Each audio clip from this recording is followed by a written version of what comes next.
Hello guys, hi. எல்லோரும் எப்படி இருக்கீங்க? கண்டிப்பாக நல்லா இருப்பீங்கன்னு நம்புகிறேன். ஸோ அந்த தீபக் ஜாக்லின் விஷயம் தாங்க. அது கண்டினியூ தான் ஆகிட்டுருக்கு. ஆக்சுவலி இது இதோட ஸ்டாப் ஆகாதுன்னு நினைக்கிறேன். தீபக் இது சும்மா விட மாட்டார். ஜாக்லினே விட்டாலும் ஜாக்லினை துரத்தி அவர் கார்னர் பண்ணுவார். அவர் ஜாக்லினை பொறாமையோட தாங்க பார்க்குறாரு. ஜாக்லினை மட்டும் இல்லை, அங்கே இருக்க லேடிஸ் எல்லாரையுமே அவர் எப்படி பார்க்குறாருன்னா, நீங்கள் என்ன ஜெயிக்கிறது, ஆம்பளைங்களில் ஒன்று நான் ஜெயிக்கணும், இல்லைனா என் டீமில் யாராச்சும் ஜெயிக்கணும். கேர்ள்ஸ் நீங்கள் எப்படி நீங்கள் ஸ்ட்ராங் கண்டஸ்டண்ட்டாக வெளில தெரிவிங்க, ஸ்ட்ராங் ஸ்ட்ராட்டஜி யூஸ் பண்ணுவீங்க, ஸ்ட்ராங்காக கேள்வி கேட்பீங்க, எப்படி பர்சனல் அட்டாக் பண்ணுவீங்க, அது டாஸ்க் வைஸே இருந்தாலும், பிக் பாஸே அந்த டாஸ்க்கை கொடுத்துருந்தாலும், அப்படிங்கிற மாதிரி ஒரு கொஸ்டினை மைண்டில் வச்சுக்கிட்டே தாங்க அந்த கேம் ஆடுறாரு ஆட்டிடியூடா. இவர் இப்படி தான் அப்படிங்கிற மாதிரி நிறைய பேர் சோஷியல் மீடியாவில் சொல்லிட்டுருக்காங்க. ஐ மீன் சோஷியல் மீடியான்னு நான் சொல்கிற பட்சத்தில் அவரோட ஃப்ரெண்ட்ஸோ இல்லை விஜய் டிவி ப்ராடக்ட்ஸோ நிறைய பேர் வரும்போது இவர் வெளில இப்படி தான் வெளில எப்படி இருக்காரோ அப்படி தான் உள்ளே இருக்காரு. நம்ம இதை பற்றி கூட ஒரு விஷயம், ஒரு வீடியோஸ் ஷார்ட்ஸ் நிறைய போட்டிருக்கோம் தீபக் பற்றி. அவரோட ஃப்ரெண்ட்ஸ் சர்க்கிள்லேருந்தே நிறைய பேர்.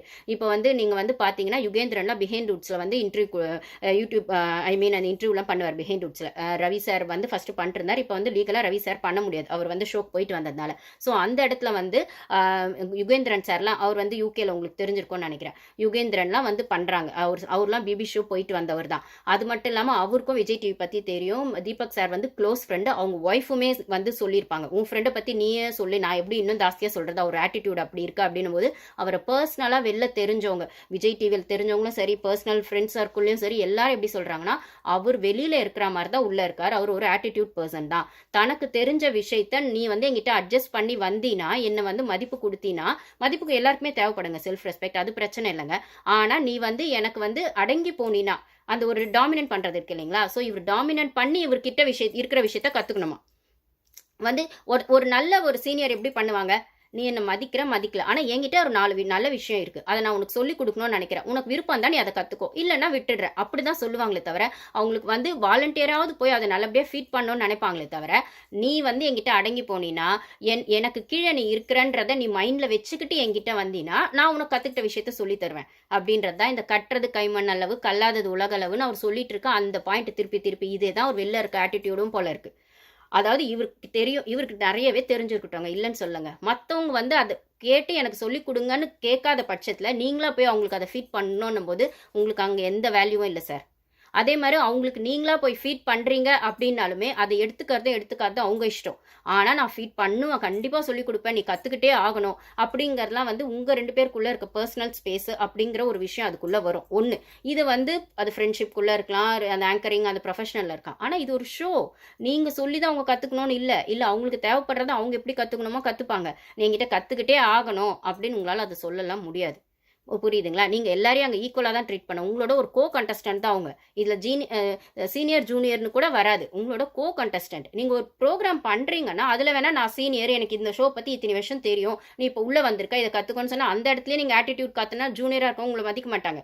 அவர் பெருசாக திமிர் பிடிச்சவர், எல்லாம் தெரிஞ்ச மாதிரி பேசுவாருன்னு தான் சொல்லுவாங்க. நீங்கள் கைண்டாக அதை சொல்லிக் கொடுக்குற இடத்துல அந்த சீனியாரிட்டியை அந்த ஒரு சீனியராக அவங்க அப்போ தான் பார்க்கணும். அவர் நல்ல சீனியர்ப்பா, அவர் அவர் தெரிஞ்ச விஷயத்த நல்லபடியாக சொல்லிக் கொடுப்பாரு, நம்ம கேட்டால் ஆட்டிடியூட் காட்டாமல் சொல்லுவார், இல்லை அவரே கூட முன்னாடி சொல்லுவாருன்ற இடத்துல நீங்கள் அந்த ரெஸ்பெக்டை நீங்கள் ஏர்ன் பண்ணணுமே தவிர, இப்படி ரெஸ்பெக்டை கேட்டு வாங்குற இடத்துல நீங்கள் அதை ஏர்ன் பண்ணக்கூடாது. அது ஆட்டிடியூடாக தான் தெரியும். ஸோ நீங்கள் இப்போ ஒரு நார்சிஸ்டிக் பர்சன் மாதிரி தான் எனக்கு ஃபீல் ஆகுது. ஓகேங்களா. நீங்கள் இந்த விஐபி ட்ரீட்மெண்ட் வேணும் உங்களுக்கு, நீங்கள் எந்த இடத்துல சாரி கேட்டிருக்கீங்க இந்த ஷோவில் பாருங்கள். நீங்கள் சிவகுமாரை ஹர்ட் பண்ணியிருக்கீங்க, சௌந்தர்யாவை ஹர்ட் பண்ணியிருக்கீங்க, ஜாக்லின் ஹர்ட் பண்ணியிருக்கீங்க, முத்துவை கூட அந்த சாப்பாடு ஃப்ரிட்ஜில் வைக்கிற விஷயம்லாம் அப்போல்லாம் வந்தப்போ அந்த பிரியாணி வைக்கிறது, முத்து நீ லூசாடா, அது ஃப்ரெஷ்ஷாக வச்ச சாப்பாடுன்னு சொல்லும்போது அந்த இடத்துல ஜாக்லின் தான் உங்களை கொஸ்டின் பண்ணாங்க. முத்து கேட்கல. முத்து சேஃப் கேம் ஆடுறாரு. முத்துவுமே தீபக்கை பகச்சிக்கிட்டா பிரச்சனை ஆயிடும், அப்புறம் அருணை பகச்சிக்கிட்டா பிரச்சனை ஆயிடும், விஷால் தனக்கு பின்னாடி கேம் ஆடுறாருன்னு தெரிஞ்சாலும் அங்கே போய் கேட்டால் பிரச்சனை ஆயிடும், விஷால் சௌந்தர்யாவை மார்க் பண்ணுறாரு, ஜாக்லினை மார்க் பண்ணுறாருன்னு தெரிஞ்ச பக்கத்தில் உட்காந்து ஃப்ரெண்ட்ஷிப் பேசுவார், கேட்டால் பிரச்சனை ஆயிடும், பாய்ஸ் டீம் நம்மளுக்கு சப்போர்ட் பண்ண மாட்டாங்கன்னு அவரும் சேஃப் கேம் தான் ஆடுறாரு. ஆனால் ஜாக்லின் அவங்க ஃப்ரெண்ட்ஸ் பண்ணாலும் பாய்ஸ் பண்ணாலும் கேர்ள்ஸ் யார் பண்ணாலும் கேட்குறாங்க. ஒன்று மற்றவங்களுக்காகவும் ஸ்டாண்ட் எடுக்கிறாங்க, அவங்களுக்கான ஸ்டாண்டே அவங்க ஸ்டடியாக விளையாடுறாங்க. இதில் உங்களுக்கு அந்த பொண்ணை பார்த்தா இதுதான் உள்ள குத்துது கொடாயுதுன்னா அந்த பொண்ணு அந்த கேமை விளையாடுங்க. உங்களால் எவ்வளோ பண்ண முடியுமோ பண்ணுங்கள். அவங்களுக்கான ஓட்டிங் சப்போர்ட்டு இந்த ஷோவை ஓரளவுக்கு என்ன சொல்கிறது தெளிவாக புரிஞ்சவங்க கண்டிப்பாக ஜாக்லினை சப்போர்ட் பண்ணுவாங்க. வெறுமனே கண்மூடித்தனமாக பாய்ஸ் மட்டும் தான் சப்போர்ட் பண்ணணும், முத்து தப்பாக அன்ஃபேராக கேம் ஆடினாலும், டாக்ஸிக்காக ஆடினாலும், தீபக் ஆட்டிடியூட் காட்டினாலும், விஷால் பின்னாடி காசிப் பேசினாலும் நாங்கள் பாய்ஸ் டீமுக்கு தான் சப்போர்ட் பண்ணுவோன்றவங்கள ஒரு கூட்டம் இருக்க தான் செய்யும். இந்த பிபி ஷோ எப்பயுமே ஒரு கான்ட்ரவர்சியான ஷோ தான். ஆனால் அது ஒரு புரிதலோடு பார்க்கணுன்றது தான் என்னோட விஷயம். குறைஞ்சபட்ச நேர்மையோட குறைஞ்சபட்ச நியாயத்தோட இந்த கேமை விளையாடணும். அதில் கொஞ்சம் கொஞ்சம் சுவாரஸ்யத்துக்கு நம்ம அங்கங்கே ரூல்ஸ் மீறலாம், கொஞ்சம் கிண்டல் பண்ணலாம், பேசலாம், அதெல்லாம் சரி. ஆனால் ஃபுல் அண்ட் ஃபுல் அதை மட்டுமே பார்ட்டாக வச்சு பண்ணால் ஒரு டர்ட்டி கேம் தான் அவங்க ஆடுறதா இருக்குமே தவிர இது வந்து ஆடியன்ஸ்க்கு பிடிக்குமா பிடிக்காதான்றதை விட ஆடியன்ஸ் மேபி அவங்க வின்னு கூட பண்ணலாங்க. ஆனால் ஒரு பர்சனலாக ஒரு ஆஸ் எ ஹியூமன் பீயிங்காக அவங்களோட ரெஸ்பெக்டை அவங்களே விட்டுடுவாங்க, அவங்களோட இமேஜை அவங்களே டேமேஜ் பண்ணிக்குவாங்க. இந்த சொசைட்டி அவங்கள வந்து தூக்கி வச்சுலாம் கொண்டாடவே கொண்டாடாது. ஏதோ ஒரு இடத்துல அடி வாங்கும், ஏதோ ஒரு இடத்துல அடி வாங்குவாங்க. அது மேபி பிக் பாஸே இது பார்த்துட்டு பார்த்துட்டு ஒரு சிலர்லாம் நிறைய பேர் அந்த மாதிரி அடி வாங்கினவங்களாம் இருக்காங்க இந்த ஷோஸில். அது நான் உங்களுக்கே தெரிஞ்சிருக்கும். நிறைய 7 சீசனில் உள்ள ஃபேராக இல்லைன்னு ஜனங்க ஒருத்தங்களை ரியலைஸ் பண்ணிட்டாங்கன்னா, ரெக்கக்னைஸ் பண்ணிட்டாங்கன்னா, அவங்க அந்த கேமை விட்டு வெளில வந்தப்புறம் கூட அவங்க சொசைட்டியில் ஸ்டாண்ட்லாம் எடுக்க முடியாது. அதுக்குன்னு வின்னர் ஆனவங்களாம் ஸ்டாண்ட் எடுத்துடுறாங்களான்னு கேட்டால் அது அவங்கவுங்களோட ஸ்கில்லை பொறுத்து, அவங்கவுங்க எடுக்கிற சாய்ஸை பொறுத்து, அது வேற. ஆனால் ஹியூமன் பீயிங்காக அவங்கவுங்களுக்கான அந்த மாரல் வேல்யூஸை அவங்க ஃபாலோ பண்ணலன்னா, கேமுக்குள்ளேயும் சரி கேமுக்கு வெளியிலையும் சரி ஃபாலோ பண்ணலைன்னா அவங்க வந்து எவ்வளோ கப்பு வின் பண்ணியும் இல்லை எவ்வளோ பணம் வின் பண்ணியும் பிரயோஜனம் இல்லை. நீங்கள் இந்த கேமை பொறுத்த வரைக்கும் ஒரு மென் வெஸ் விமென் அப்படின்னு தான் இந்த கேம் போகுது, இந்த ஷோ போகுதுன்னா ஒரு குறைஞ்சபட்ச நியாயத்தை கூட ஒரு பொண்ணுக்கு கொடுக்க நீங்கள் தயாராக இல்லை, ஒரு குறைஞ்சபட்ச மரியாதை கூட அந்த பொண்ணுக்கு கொடுக்க நீங்கள் தயாராக இல்லை. அந்த பொண்ணு உங்ககிட்ட காலில் விழாத குறையா சாரி கேட்டு போகுதுன்னா உங்கள் முகத்தில் அப்படி ஒரு சந்தோஷம், திருப்பி பதிலுக்கு கூட நீங்கள் சாரி கேட்கல. அதை நீங்கள் அன்ஷிதா கிட்ட போய் கேட்குறீங்க, அன்றைக்கி சாப்பாடு விஷயத்தில் வந்து எல்லாரும் போய் கேட்கலாம். ஸோ அந்த இடத்துல ஒரு நல்லவர் ஆயிட்டாரம்மா. ஏன் பண்ணாங்க அன்றைக்கி பாய்ஸ் மொத்த டீமும் போய் சாரி கேட்டது? பிக் பாஸ் அன்றைக்கே ஆப்பு வச்சாரு.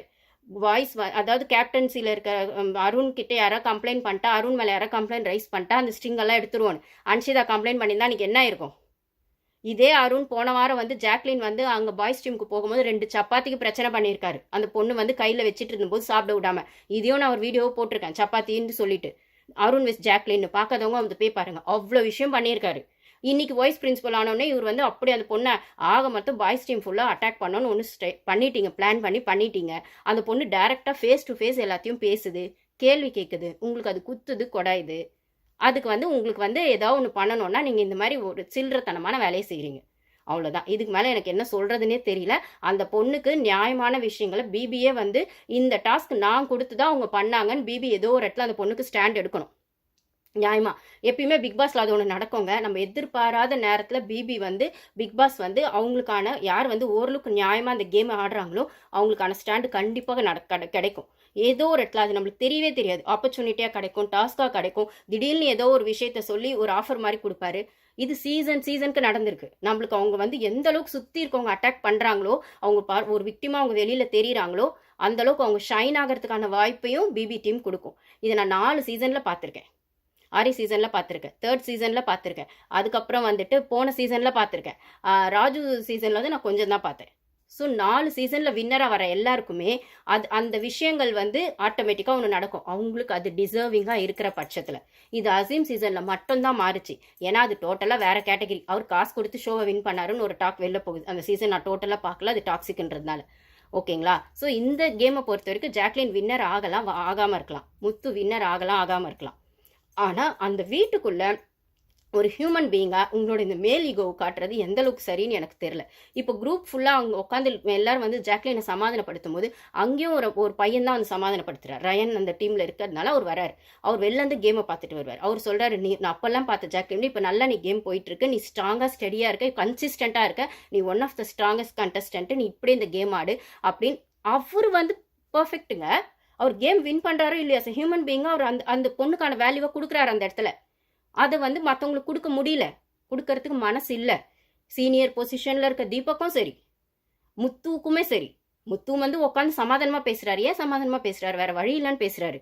ஜாக்லின் இப்போ ஸ்ட்ராங்குன்னு இத்தனை வாரம் அவங்கள நாமினேட் பண்ணது முத்து தான். அவங்கள எமோஷ்னலாக டேமேஜ் ஆக்கணும்னு ஸ்டார்டிங்லேருந்தே அந்த டெக்னிக் எடுத்து வச்சதும் முத்து தான். விஷாலும் ஜாக்லினை பின்னாடி மார்க் பண்ணியிருக்காரு. அங்கெல்லாம் ஒரு ஸ்டாண்ட் முத்து எடுத்து இருந்தாருன்னா ஜாக்லினை நாமினேட் பண்ணுறதே பிரச்சனை கிடையாதுங்க. முத்துவோ மற்றவங்களோ அது கேமுங்க. ஆனால் ஒரு பொண்ணு மார்க் பண்ணும்போது அந்த இடத்துல ஒரு ஹியூமன் பீயிங்காக அது பண்ணக்கூடாதுன்னு சொல்கிறதுக்கான ஒரு பேசிக் வேல்யூவாவது உங்களுக்கு தெரியணும். அது தீபக்குக்கும் தெரியணும், முத்துக்கும் தெரியணும், அதை வேடிக்கை பார்க்குற மற்றவங்களுக்கும் தெரியணும். அதை சொல்கிறதுக்கே பாய்ஸ் டீமில் யாருக்குமே தைரியம் இல்லைங்க. கேர்ள்ஸ் டீம் சண்டை தாங்க போட்டுக்கிறாங்க ஒருத்தங்க. ஆனால் ஒருத்தங்க யாரும் மட்டம் தட்டுறது இல்லைங்க. நீ இப்படி நடக்கிற, இப்படி பண்ணுற, அப்படி செய்கிற அப்படின்னு. ஏன் பாய்ஸை பற்றியும் அவங்க தப்பாக பேசுறது இல்லை யாருமே. அந்த ஆட்டிடியூட் இந்த சீசனில் இருக்குது. பாய்ஸ் டீம் எல்லாம் கேர்ள்ஸ் மார்க் பண்ணுறாங்க, ஜாக்லினை பண்ணுறாங்க, சௌந்தர்யா பையன் ஜெஃப்ரியும் ஒரு சில இடத்துல அதை பண்ணுறாரு. அது எனக்கு புரியவே இல்லை. பிக் பாஸ் ஏன் அதை வார்ன் பண்ணவே இல்லை அப்படின்னு. அங்கே உள்ளே இருக்க ஒவ்வொரு கேர்ள்ஸுமே பாய்ஸ் வர்ஸ் கேர்ள்ஸ்ன்னும் போது கேர்ள்ஸோட எல்லாத்தையும் ரெப்ரசன்ட் பண்ணி தான் அங்கே இருக்க ஒவ்வொரு கேர்ளும் தன்னோட ஒரு விஷயமா தான் அதை பார்க்குறாங்க. பாய்ஸும் அப்படி தான் பார்க்குறாங்க ரிவ்யூ பண்ணுற இடத்துல. பாய்ஸ் டீம் வின் பண்ணால் நாங்கள் வின் பண்ண மாதிரி, கேர்ள்ஸ் வின் பண்ணால் நாங்கள் வின் பண்ண மாதிரி அப்படின்ற அந்த ஒரு எமோஷனல் கனெக்டோட தான் பார்க்குறாங்க. அதுக்கு குறைஞ்சபட்ச நியாயத்தை பிபி டீம் பண்ணணும். தப்பான விஷயங்கள் அங்கே நடக்கும்போது, மாரல் இல்லாத விஷயங்கள் இருக்கும்போது அந்த மாரல் வேல்யூஸ் எடுத்து வச்சு வார்ன் பண்ணி செய்யணும் போது ஒரு சில இந்த மாதிரி ஆட்டிடியூட் பர்சனையோ இல்லை விஷால் மாதிரி ஆளுங்களையோ வார்ன் பண்ணி அங்கே அந்த ஒரு நியாயத்தை கொண்டு வரணும் அப்படிங்கிறது ஒரு விஷயமா இருக்குது. இந்த இடத்துல ஜாக்லின் அழுதுருக்கக்கூடாது. அவங்க எமோஷன் ஆயிட்டாங்க. ஆனால் முடியாதுங்க, அது கண்டிப்பாக வந்துடும் தான். ஆனால் திருப்பி பேக் டு ஃபார்ம் ஜாக்லின் வரணும் என்ன கேட்டால். தெரிஞ்சோ தெரியாமலோ முத்து ஜாக்லினை குயின்னு சொல்லிட்டாரு. அவங்க குயின் செஸ் கேமில் குயினுக்கான பவர் என்னன்னு அவருக்கோ தெரியும். தெரியாமல் அவர் சொல்லியிருக்க மாட்டார். அப்போ அந்த பவரோட திருப்பி ஜாக்லின் வரணும். இது இந்த கேம் இப்படி தான் அவங்களன்னு சொல்லி அடிச்சு ஸ்ட்ராங் ஆகிறதுன்னு ஒன்று இருக்கும் இல்லைங்களா. அடி வாங்கி வாங்கி ரொம்ப ஸ்ட்ராங் ஆகிட்டேன் அப்படின்னு சொல்லுவாங்க இல்லைங்களா. அந்த மாதிரி ஜாக்லின் இத்தனை அடி வாங்கினதுக்கப்புறம் திருப்பி ஸ்டாண்ட் எடுத்து வரணுன்றது தான் என்னோட ஆசை. அதே மாதிரி இப்போ ஜாக்லின் எடுத்த ஸ்டாண்டில் மேல் ஈகோ அவங்களுக்கு இருக்குன்னு ஒரு கான்வர்சேஷன் வச்சோடனே அங்கே இருக்க கேர்ள்ஸ் எல்லாம் ஒத்துக்கிறாங்க. ஆக்சுவலி ஜாக்லின் உள்ளே போய் அழ ஆரம்பிச்சிடுறாங்க. அப்போ அங்கே இருக்கிற ஆனந்தி பவித்ரா சமாதானப்படுத்துகிறாங்க. அதுக்கப்புறம் சௌந்தர்யாவும் வந்துடுறாங்க, ரியா வந்துடுறாங்க, அதுக்கப்புறம் ரயான் கூட வந்துடுறாரு. மஞ்சரி வெளியில் அருண் கிட்ட இன்னும் எவ்வளோ ஸ்ட்ராங்காக டிஃபெண்ட் பண்ண முடியுமோ அங்கே பேசிட்டு அதுக்கப்புறம் மஞ்சரி கேட்குறாங்க, இவ்வளோ நேரம் இதுக்கு அழுதுட்டு இருந்தேன், எதுக்குடி அழற, இவ்வளோ நேரமாக அழுதுட்டு இருந்தேன், நீ தான் எல்லாத்தையும் பேசிட்டு ஏன் அழற அப்படின்ற மாதிரி சொல்கிறாங்க. மஞ்சரி சூப்பராக அங்கே அருண் கிட்ட ரொம்பவே நல்லா டிஃபெண்ட் பண்ணியிருப்பாங்க. ஏங்க நீங்கள் ஒரு ஆக்ஷன் பண்ணுறீங்க, அதுக்கு ரியாக்ஷனுக்கு மட்டும் பிரச்சனைன்னு சொன்னால் என்னங்க, நீங்கள் ஒன்று பண்ணியிருக்கீங்கல்ல அப்படின்னும் போது அவர் ரொம்பவே நியாயம் மாதிரி பேசுவார். அருண் கண்டிப்பாக இரிட்டேட் தாங்க பண்ணார். ஆக்சுவலி அவர் பேசினது அவருக்கான விஷயமே இல்லை. தீபக்காக பேசுறது, சத்யாக்காக பேசுறது, அந்த குரூப்பிசம்னு நான் ஒன்று சொல்லியிருப்பேன் ஆல்ரெடி. கேர்ள்ஸ் குரூப்பில் குரூப்பிசம் இல்லைங்க, இருக்கிற மாதிரி இவங்க ஒன்று ப்ரொஜெக்ட் பண்ணாங்க. ஆனால் ஆக்சுவலாக குரூப்பிசம் இப்போ அங்கே தான் ஃபார்ம் ஆயிருக்கு. எப்படின்னு பார்த்தீங்கன்னா இவர் தீபக் முத்து அப்படிங்கிற மாதிரி இவங்க தேவைப்பட்டா, இவங்க குரூப் தேவைப்பட்டா விஷால் கூட சேர்ந்துக்குவாங்க. விஷாலுக்கு பின்னாடி 2 பேர் அருண் சத்யா. அதுக்கப்புறம் தீபக் தேவைப்பட்டா விஷால் குரூப்பில் இருப்பார், இல்லைனா முத்து கூட இருப்பார். அப்போது ஆக்சுவலாக குரூப்பிசம் ஃபார்ம் ஆயிருக்கிறது பார்த்தீங்கன்னா பாய்ஸ் குரூப்பில் தான். இப்போ அருண்காகவும் தீபக்காகவும் தீபக்காகவும் சத்யாக்காகவும் பேசினது அருண். அப்போ இது குரூப்பிசம் எல்லாமே என்ன, அவர் வைஸ் பிரின்சிபலாக பேசியிருக்காரு. வைஸ் பிரின்சிபலாக பேசினார், அவர் சிவகுமார்க்காகவும் பேசியிருக்கணும், ஜெஃப்ரிக்காகவும் பேசியிருக்கணும்ல. அங்கெல்லாம் அவர் பேசவே இல்லையே. இவங்க குரூப்பிசம்குள்ளே யாருக்கு பேசணுமோ அவங்க மட்டும் தான் பேசியிருக்காங்க, சத்யாக்காகவும் தீபக்காகவும்.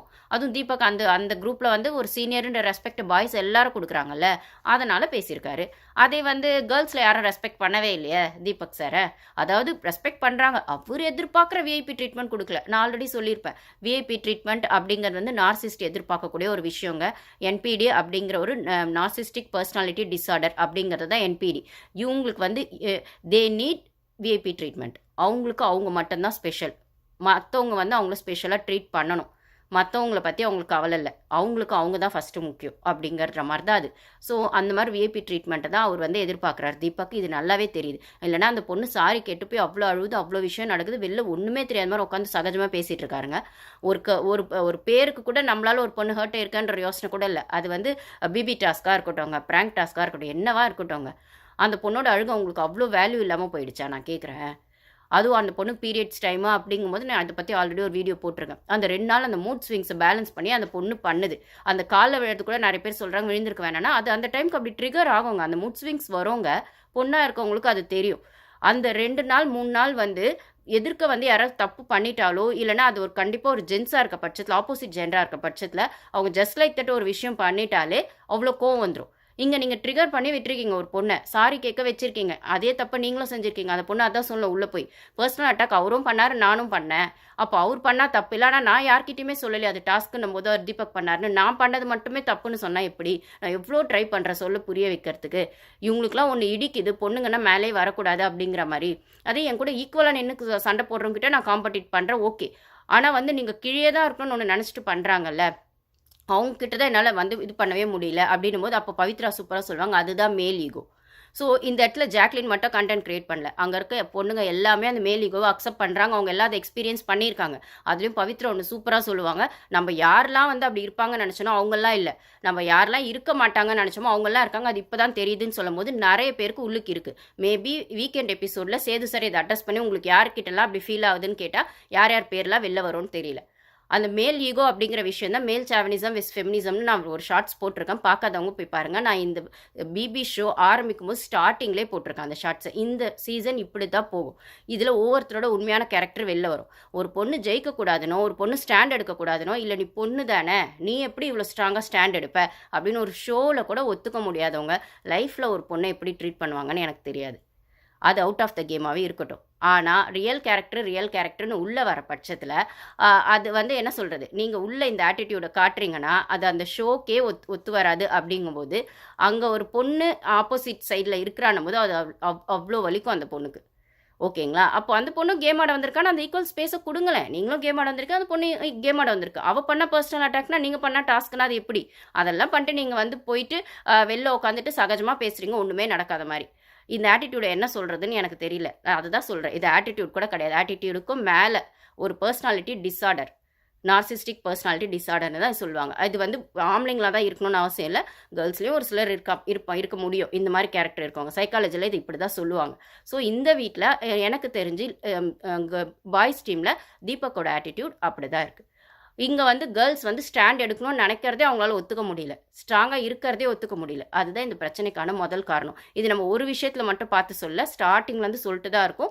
பார்க்காதவங்க அந்த வீடியோஸ்லாம் போய் பாருங்கள். தீபக் நிறைய விஷயத்தில் பண்ணதை வச்சு தான் சொல்லிருக்கோம். ஸோ இதுக்கு மேலே இவர் இதே மாதிரி பண்ணார்னா அங்கே இருக்க பொண்ணுங்களாம் ரொம்பவே அஃபெக்ட் ஆவாங்க. ஸோ பிபி டீம் அட்லீஸ்ட் இதுக்கு மேலேயாச்சும் பாய்ஸ் யாரெல்லாம் மாரல் வேல்யூஸ் இல்லாமல் அங்கே பொண்ணுங்க கிட்ட நடந்துக்கிறாங்களோ அதுக்கு வந்து வார்ன் பண்ணியோ ஸ்டெப் எடுக்கணும் அப்படிங்கிறது என்னோட ரிக்வெஸ்ட். இது வந்து என்னோட வீடியோஸ் பார்க்குறவங்க குறைஞ்சபட்சம் நியாயத்தோடு இதை யோசிச்சிங்கன்னா, உங்களுக்கு ஜாக்லின் சைட் தப்பா, தீபக் சைட் தப்பா, இல்லை பாய்ஸ் வேஸ் கேர்ள்ஸ்னும் போது நம்ம 2 பக்கமே நியூட்ரலாக யோசிக்கணும் அப்படின்னு யோசிச்சுட்டு ஓட்டு போட்டிங்கன்னா, நம்ம அந்த ஷோக்கு பண்ணுற குறைஞ்சபட்ச ஜஸ்டிஃபிகேஷனாக அது இருக்கும்னு நான் நினைக்கிறேன். அவ்வளோதான் கைஸ். தேங்க்யூ.